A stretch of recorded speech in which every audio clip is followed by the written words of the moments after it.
Assalamualaikum warahmatullahi wabarakatuh. Hai, perkenalkan nama saya Ayu Dwi Septiani, NPM 193200065. Saya semester 3 kelas B, Prodi Pendidikan Biologi, Fakultas FPM Pati, Universitas PGRI Semarang.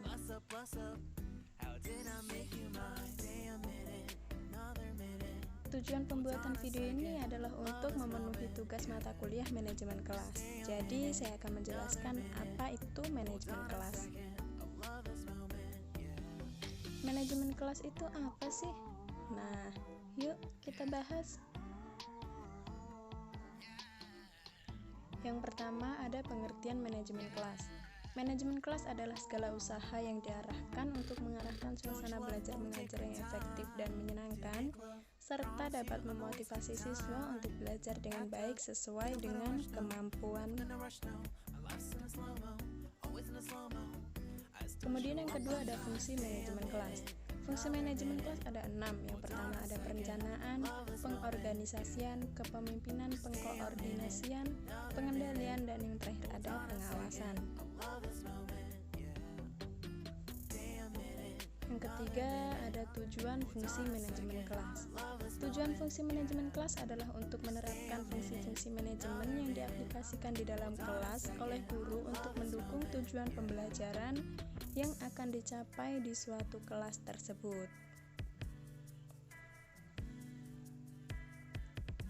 Kemudian siapa saja sih yang bertanggung jawab atas manajemen kelas? Nah, yang bertanggung jawab atas manajemen kelas adalah guru dan siswa. Kenapa? Karena dalam suatu kelas terdapat dua elemen penting, yaitu guru dan siswa.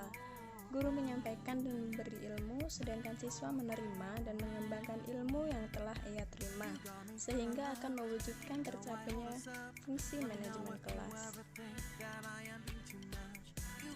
Pasti di suatu kelas ada permasalahan dong ya. Nah, permasalahan manajemen kelas ada dua, yaitu masalah individu dan masalah kelompok. Masalah individu muncul karena dalam individu ada kebutuhan yang ingin diterima kelompok dan ingin mencapai harga diri. Apabila kebutuhan-kebutuhan itu tidak dapat lagi dipenuhi melalui cara-cara yang lumrah yang dapat diterima masyarakat kelas, maka individu yang bersangkutan akan berusaha mencapainya dengan cara-cara lain. Dengan perkataan lain, individu itu akan berbuat tidak baik.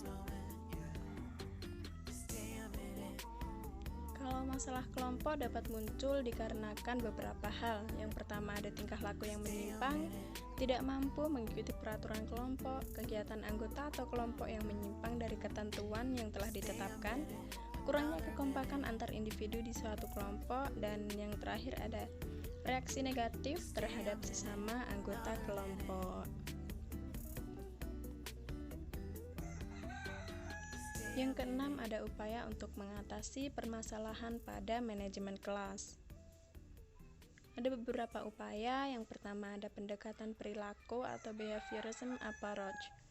Upaya pendekatan modifikasi perilaku dalam mengelola kelas yang dilakukan melalui pemberian penguatan positif atau positive reinforcement untuk membina perilaku positif dan penguatan negatif atau negative reinforcement untuk mengurangi perilaku negatif individu sebagai hasil belajar. When I wake up, I feel cozy, yeah.